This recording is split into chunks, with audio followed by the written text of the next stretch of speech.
Kerala state police pensioners welfare അസോസിയേഷന് കീഴിൽ പ്രവർത്തിച്ചുവരുന്ന കൊച്ചിയിലെ പോലീസ് പെൻഷനേഴ്സ് കുടുംബക്ഷേമനിധി 8ാം വാർഷികം ആഘോഷിച്ചു.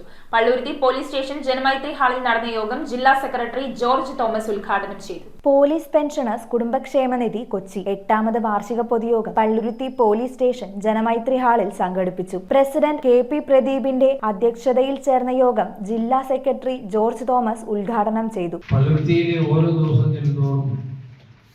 കുടുംബക്ഷേമ പ്രവർത്തനത്തിലും അംഗങ്ങളെ കാണുന്നതിലും അവർക്ക് സഹായങ്ങൾ ഇപ്പോൾ തന്നെ ഇവിടെ കുടുംബത്തിലെ നമുക്ക് സഹധർമ്മിണിക്കും സഹായിക്കുന്ന സ്റ്റേജ് ഇവിടെ മാത്രമേ ഉള്ളൂ. ഇതെല്ലാം അവർ ചെയ്യുന്നുണ്ടെങ്കിലും മറ്റുള്ളവരുടെ സഹകരണം കൂടെ ആവശ്യമാണ്. ഇതുപോലെ വന്ന് സഹകരിക്കുക. ഇപ്പോൾ ഇവിടെ നിന്ന് 5 പേര് വനിതാ അംഗങ്ങളെത്തിയിട്ടുണ്ട്. അതിൽ 6 പേരെത്തിയിട്ടുണ്ട്. അതിലൊരാൾ മാത്രമേ നമ്മുടെ പോലീസിലെ അംഗമാണുള്ളൂ. ബാക്കിയൊക്കെ അനുബന്ധ അംഗമാണ്. അനുബന്ധം എന്ന് പറഞ്ഞാൽ നമ്മൾ മരണപ്പെട്ടു പോയവരുടെ ഭാര്യമാരാണ് വന്നിരിക്കുന്നത്. അപ്പൊ അവരും കൂടെ സഹകരിക്കുമ്പോഴേ ഇത് ഭംഗിയായിട്ട് മുന്നോട്ട് പോകും. വാർഷികത്തോടനുബന്ധിച്ച് നടന്ന ചടങ്ങിൽ വിവിധ മേഖലകളിൽ മികവ് തെളിയിച്ച വ്യക്തികളെ ആദരിച്ചു. കൊച്ചി പ്രദേശത്തെ ജനവാസ കേന്ദ്രങ്ങളിൽ നിന്ന് ഇതുവരെയായി 1000-ഓളം വിഷപ്പാമ്പുകളെ രക്ഷപ്പെടുത്തി വനം വകുപ്പിന് കൈമാറി അംഗീകാരമുള്ള കണ്ണമാലി സ്വദേശി ജോൺ രാജേഷിനാണ് പ്രധാനമായും ആദരം നൽകിയത്. പാമ്പ് പിടിക്കുന്ന ആൾക്കാരെ ശ്രദ്ധിക്കാൻ തുടങ്ങിയതും അവരെ ലൈസൻസ് കൊടുക്കാൻ സർക്കാർ നിശ്ചയിച്ചു.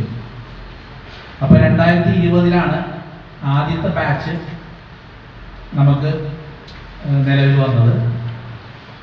അതിലുള്ള ആളാണ് ഞാൻ. അന്ന് വളരെ കുറവ് ആൾക്കാരെ നമുക്ക് ഇതിലുണ്ടായുള്ളൂ.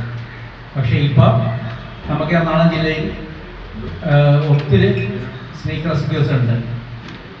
അപ്പോൾ ഇവിടെ നമുക്ക് സ്നേക്സിനെ കണ്ടാലും നമ്മളുടെ നമ്പറിൽ വിളിച്ച് കോണ്ടാക്ട് ചെയ്താൽ ഉടനെ അവിടെ ആളെത്തുന്നതാണ്. ഒരു കുഴപ്പമില്ലാണ്ട് നിങ്ങളുടെ വീട്ടിൽ നിന്ന് പാമ്പിനെ പിടിച്ച് മാറ്റാം. പ്രശസ്ത ഗായകൻ ഉദയൻ പള്ളുരുത്തി, സംഘടനയുടെ മുതിർന്ന അംഗം KP മജീദ് എന്നിവരെയും ചടങ്ങിൽ ആദരിച്ചു. യോഗത്തിൽ Keerthi Kumar AG, Lawrence PG, KP Vishnudas, PK Pradeep, Shaji Francis, Gopinath എന്നിവർ സംസാരിച്ചു. 2017-ലാണ് നമ്മുടെ ഈ ക്ഷേമനിധി ആരംഭിച്ചത്. ക്ഷേമനിധി ആരംഭിക്കുന്ന സമയത്ത് ഏതാണ്ട് 59-ഓളം പേര് അന്നുണ്ടായിരുന്നു. ബാക്കി ഏതാണ്ട് 10-15 പേര് ആ സമയത്തുണ്ടായിരുന്നെങ്കിലും അവരിതിൽ ചേരാൻ താല്പര്യം കാണിച്ചില്ല. ഇതിനുശേഷം ആദ്യമായി നമ്മുടെ ഉത്തമ സ്ഥാനത്ത് നമ്മൾ സഹായം കൊടുക്കുന്ന സമയത്താണ് മട്ടാഞ്ചേരി യൂണിറ്റുകാരെ കൂടെ ഉൾപ്പെടുന്നു പറഞ്ഞ് നമ്മുടെ ജില്ലാ കമ്മിറ്റി ഒരു നിർദ്ദേശം നമുക്ക് തന്നു. അങ്ങനെ മട്ടാഞ്ചേരിയിലെ നമ്മുടെ അംഗങ്ങളെയും കൂടി ഉൾപ്പെടുത്തിക്കൊണ്ട് നമ്മുടെ ക്ഷേമനിധി ഒരു കുറച്ചുകൂടി വിപുലമാക്കിയതിൻ്റെ അടിസ്ഥാനത്തിൽ ഇപ്പോൾ നമുക്ക് ഏതാണ്ട് 95-ഓളം പേര് നമ്മുടെ ക്ഷേമനിധിയിലുണ്ട്. News bureau, Kochi. ഒരു വീട്ടിലേക്ക് ആവശ്യമായ എല്ലാവിധ കർട്ടനുകളും ഫർണിഷിംഗ് ഐറ്റങ്ങളും മാട്രസുകളും ഹോൾസെയിൽ വിലയിൽ ലഭിക്കുന്ന പശ്ചിമ കൊച്ചിയിലെ ഏക സ്ഥാപനം C4 carpets and furnishing, near Lakshmi hospital, Panayappilly, Kochi 2.